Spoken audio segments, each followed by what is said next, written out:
বিসমিল্লাহিররহমানিররহিম। আসসালামু আলাইকুম ওয়া রাহমাতুল্লাহি ওয়া বারাকাতুহু। প্রিয় শিক্ষার্থীরা, সবাই কেমন আছো?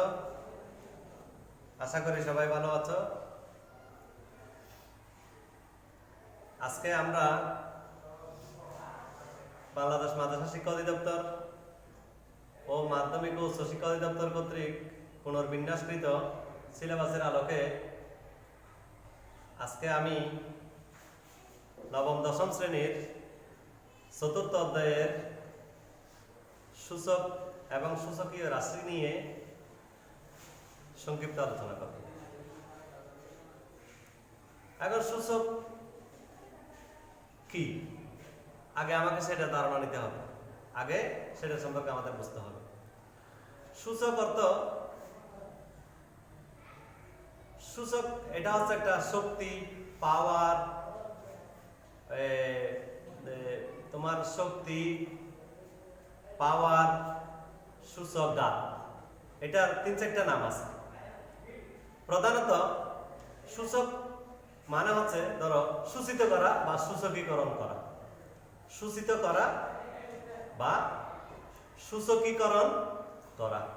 এখন সূচকীকরণটা কি? সূচকীকরণ হচ্ছে একটা গাণিতিক প্রক্রিয়া। সূচকীকরণ হচ্ছে একটা কি? গাণিতিক প্রক্রিয়া।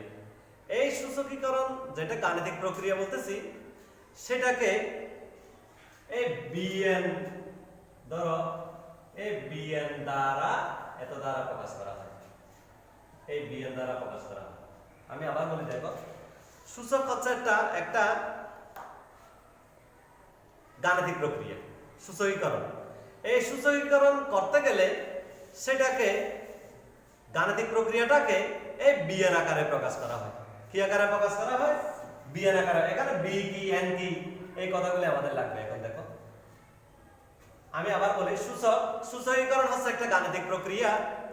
এই গাণিতিক প্রক্রিয়াকে গাণিতিকভাবে প্রকাশ করতে গেলে বিএন আকারে কি করা হয়? প্রকাশ করা হয়। এখানে এই বি কে বলা হয় বৃত্তি। বি কে বলা হয় কি? বৃত্তি। বৃত্তিও বলা হয় বা বেস, ধরো না, বৃত্তি বা বেস।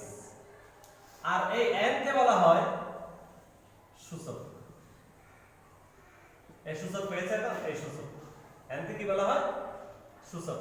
এটাকে সূচকও বলা হয়, আবার গাতও বলা হয়, গাত, আবার শক্তিও বলা হয়, শক্তি। বা তুমি এটাকে পাওয়ার বলতে পারো, পিও ডব্লিউ ই আর পাওয়ার, যে কোনো একটা বলতে পারো এখান থেকে।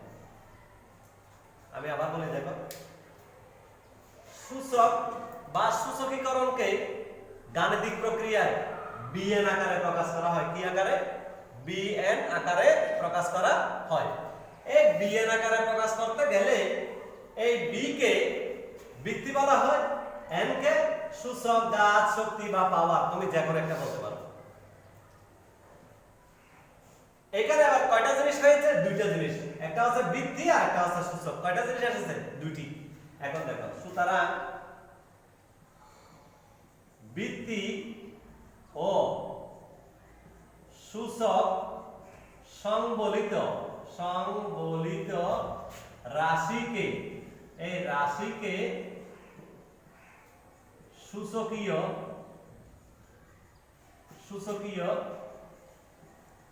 রাশি বলা হয়। সূচকীয় রাশি বলা হয়। আমি আবার বলে দেখো, কি কি লিখেছি এখানে? কয়টা জিনিস পেয়েছি? দুইটা। এক বৃত্তি পেয়েছি, দুই সূচক পেয়েছি। এখানে যে কোনো একটা নাম দিলেই তো চলবে। এখানে আমি 4টা লিখেছি, তাই বলে 4টা দেওয়ার কোনো দরকার নাই। ধরো আমি একটা রাখলাম, যেটা আমাদের দরকার সেটা রাখলাম। এখানে দরকার কি? বৃত্তি।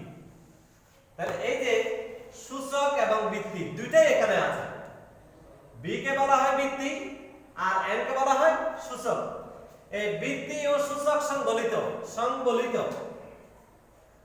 সংবলিত রাশিকেই সূচকীয় রাশি বলা হয়। তাহলে এই কথার দ্বারা, এই সংজ্ঞার দ্বারা আমরা এই সিদ্ধান্ত উপনীত হতে পারলাম যে সুতরাং বিএন একটি সূচকীয় রাশি। একটি কি? সূচকীয় রাশি।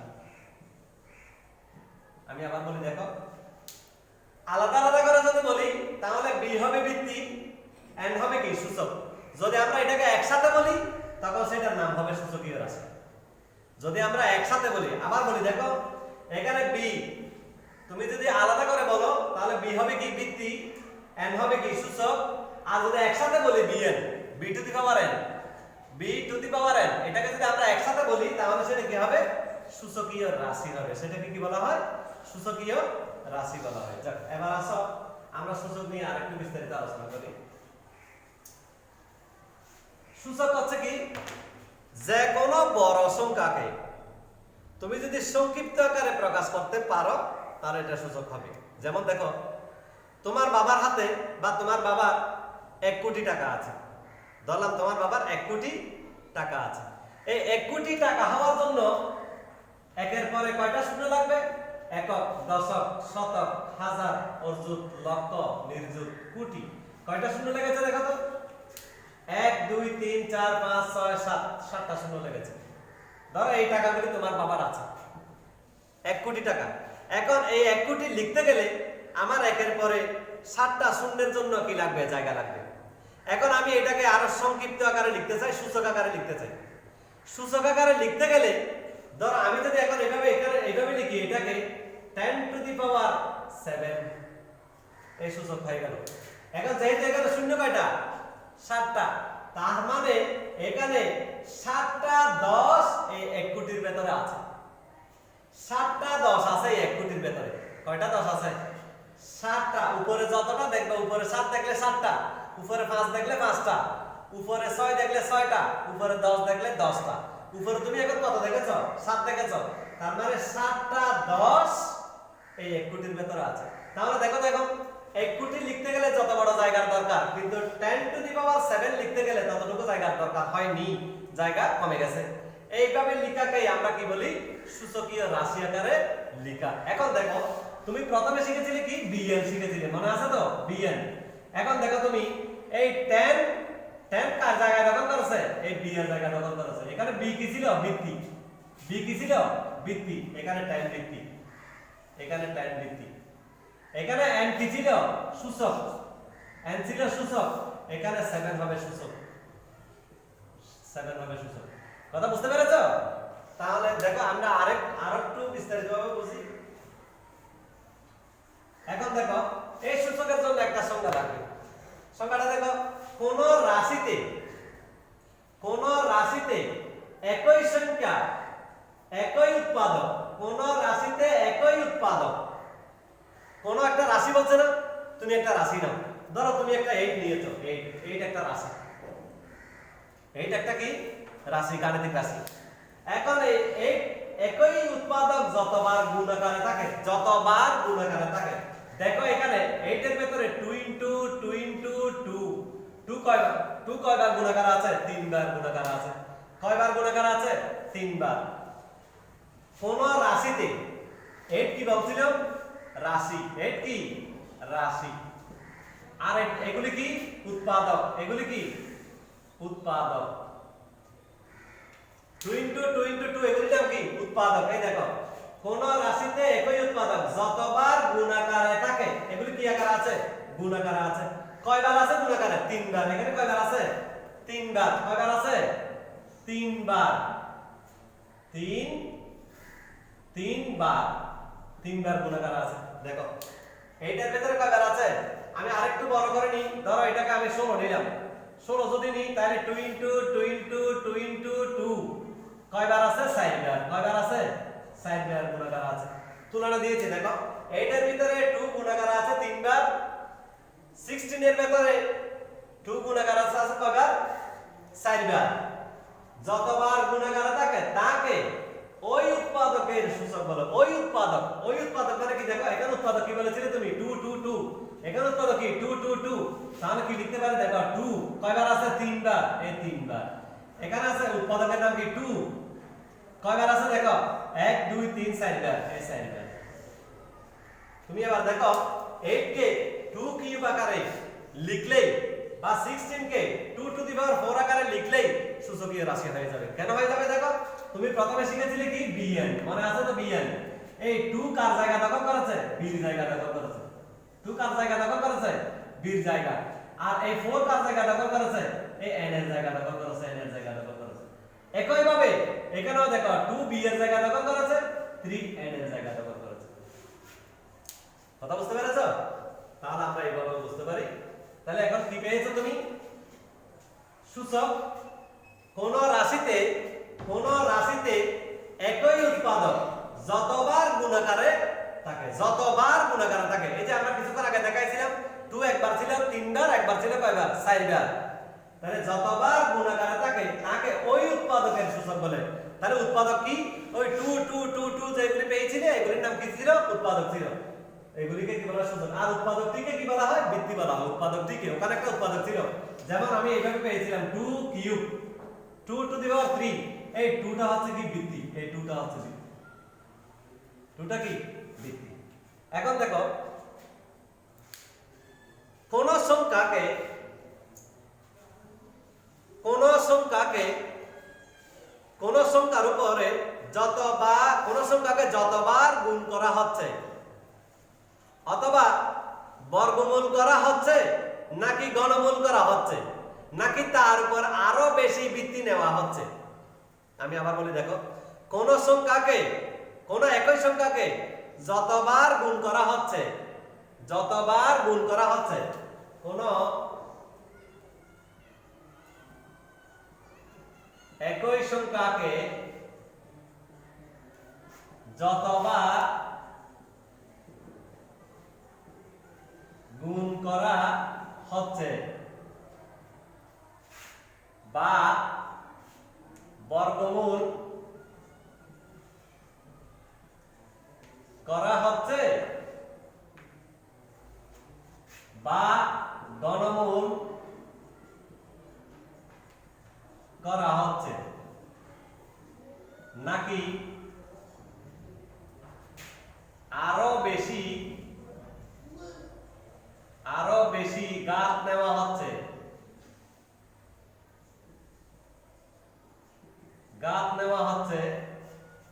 তাকে যদি অঙ্কের ভাষায়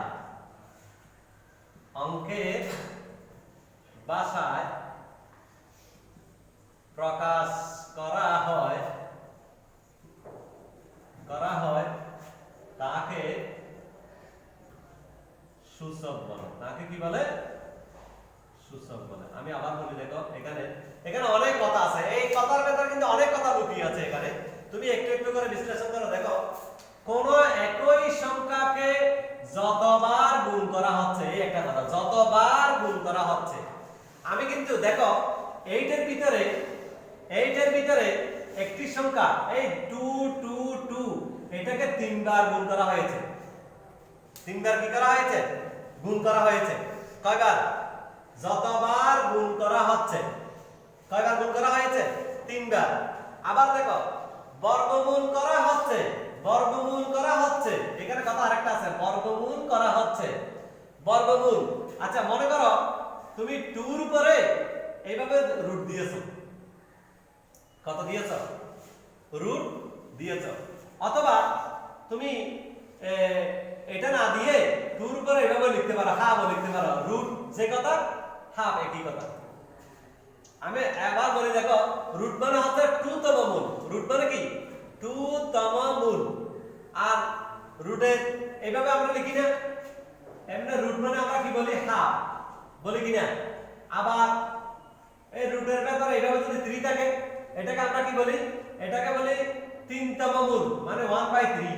এটাকে কি বলা হয়? 1/3।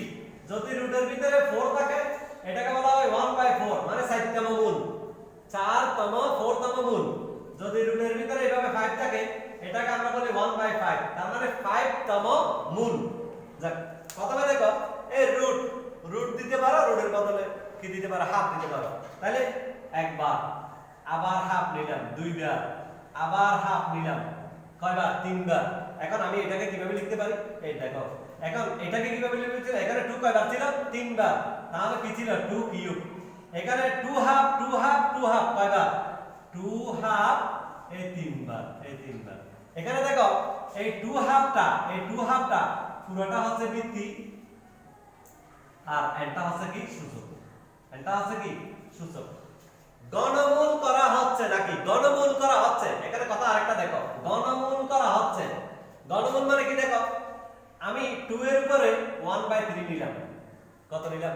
1/3। 1/3 মানে ঘনমূল। 1/3 মানে কি? এই দেখো 1/3 মানে কি? ঘনমূল। কয়বার? একবার। আমি 2 এর উপরে আরো একবার নিলাম। আমি 2 এর উপরে আরো একবার নিলাম। কয়বার হলো? 3 বার। তুমি ইচ্ছা করলে এটাতে আরেকবার বাড়িয়ে নাও। 2 1/3 কয়বার নিয়েছো? 4 বার। তাহলে আমি এভাবে লিখতে পারি 2 1/3 4। এখন দেখো এই 2 1/3 যেটা আছে এটা হচ্ছে পুরোটা হচ্ছে বৃত্তি আর 4টা হচ্ছে কি? সূচক। 4টা কি? 4টা হচ্ছে সূচক। এখন দেখো নাকি আরো বেশি গাত নেওয়া হচ্ছে, এখানে কথা আরেকটা আছে, আরো বেশি গাত নেওয়া হচ্ছে। আরো বেশি গাত, আরো বেশি গাত মানে কি? এখানে তুমি ইচ্ছা করলে 2 কয়টা নিয়েছো? 8 এর ভিতরে কয়টা পেয়েছো? 3টা। 16 এর ভিতরে কয়টা? 4টা। 32 এর ভিতরে কয়টা পাও দেখো তো? 32। এই 32 এর ভিতরে কয়টা পাও দেখো তো? 2 একটা, 2টা, 3টা, 4টা, 5টা পাবে। দেখো তুমি কয়টা পাবে? দেখো 5টা পাবে এখানে। একটা, 2টা, 3টা, 4টা, 5টা। 2 দুগুণা 4, 4 দুগুণা 8, 8 দুগুণা 16, 16 দুগুণা 32। তার মানে কি পেয়েছে এখন? 2 টু দি পাওয়ার 5। যেহেতু এখানে কয়টা পেয়েছো? 5টা। এইভাবে যদি তুমি 64 নাও, 64 এর ভিতরে কয়টা পাও দেখো তো? 1 2 2 2 2 2 গুণ 2 কয়টা আছে দেখো তো? 2 দুগুণা 4, 4 দুগুণা 8, 8 দুগুণা 16, 16 দুগুণা 32, 32 দুগুণা 66। তাহলে 2 কয়টা পেয়েছো দেখো তো? 1 2 3 4 5 6, 6টা। এই যে পাওয়ার আরো বেশি নেওয়া হচ্ছে, গাত আরো বেশি বাড়িয়ে নেওয়া হচ্ছে। আমি আবার বলি, এখানে 4টি কথা আছে। এখানে প্রথম আছে কোন একই সংখ্যাকে যতবার গুণ করা হচ্ছে, যতবার গুণ করা হচ্ছে। ধরলাম আমরা 3 বার গুণ করেছি অথবা 4 বার গুণ করেছি। তারপর বলা হচ্ছে কি বর্গমূল করা হচ্ছে নাকি? এই বর্গমূল। ঘনমূল করা হচ্ছে, এই ঘনমূল। নাকি আরো বেশি গাত নেওয়া হচ্ছে। তুমি ইচ্ছে করলে এটাকে আরো বাড়িয়ে নিতে পারো আর কি। আমি কয়টা নিলাম? 6টা নিয়েছি, এখানে 5টা নিয়েছি।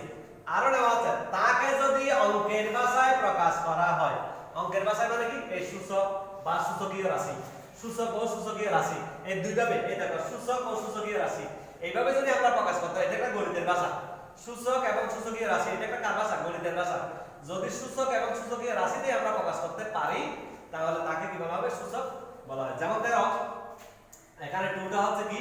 বৃত্তি। 2টা কি? বৃত্তি। আর 5টা কি? সূচক। ঠিক একই ভাবে এখানে 2টা হচ্ছে কি? বৃত্তি আর 6টা হচ্ছে কি?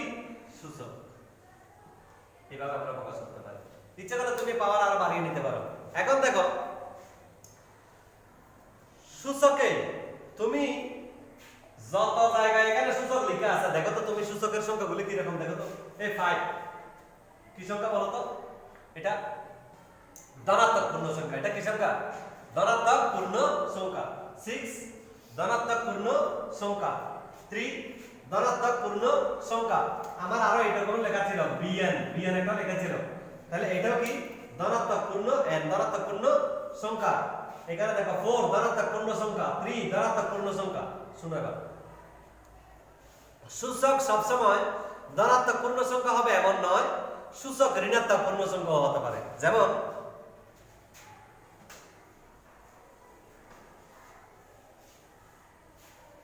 সূচক এতক্ষণ ধরে তুমি পাওয়ার পেয়েছিলে কি রকম? 2 টু দি পাওয়ার 3 পেয়েছো। বা এটাকে যদি তুমি আরো এভাবে লিখো, a টু দি পাওয়ার 3 এভাবে পেয়েছো। এই 3টা হচ্ছে কি? ধনাত্মক পূর্ণ সংখ্যা। 3টা কি? এটা আমি তোমাদেরকে বলেছি কি ধনাত্মক পূর্ণ সংখ্যা হবে এমন নয়, এটা ঋণাত্মক পূর্ণ সংখ্যাও হতে পারে। যেমন এটাকে এভাবে লেখা যায় a - 3। পাওয়ার ঋণাত্মক হতে পারে, সূচক কি হতে পারে? ঋণাত্মক হতে পারে। আবার আরো হতে পারে কি? ধনাত্মক ভগ্নাংশ হতে পারে। ধনাত্মক ভগ্নাংশ, ধনাত্মক ভগ্নাংশ মানে পাওয়ার এভাবে হতে পারে a টু দি পাওয়ার 3/2 এরকম হতে পারে। এটা ধনাত্মক ভগ্নাংশ। আবার এভাবেও হতে পারে a টু দি পাওয়ার -3/2 ঋণাত্মক ভগ্নাংশ হতে পারে। তাহলে কয়ভাবে দেখাইছে এখন দেখো তো? এক ধনাত্মক ভগ্নাংশ, ধনাত্মক পূর্ণ সংখ্যা, এটা কি ধনাত্মক, আর এটা ঋণাত্মক পূর্ণ সংখ্যা, এটা ধনাত্মক ভগ্নাংশ, এটা ঋণাত্মক ভগ্নাংশ। তাহলে সূচক এগুলি ছাড়াও এক কথায় বলতে গেলে সকল মূলত সংখ্যাই হচ্ছে যে ধনাত্মক সূচকে প্রকাশ করা যায়। কি কি বলেছি? প্রথমে কি বলেছি? ধনাত্মক পূর্ণ সংখ্যা সূচক আকারে লেখা যায়, ঋণাত্মক পূর্ণ সংখ্যাও লেখা যায়। তারপরে বলেছি ধনাত্মক ভগ্নাংশও লেখা যায়, ঋণাত্মক ভগ্নাংশও লেখা যায়। এক কথায় মূলত সংখ্যাগুলিকেই সূচক আকারে কি করা যায়? প্রকাশ করা যায়। আজকে এই পর্যন্ত। আগামী পাঠে সূচকের যাবতীয় সূত্র নিয়ে আমরা বিস্তারিত আলোচনা করব।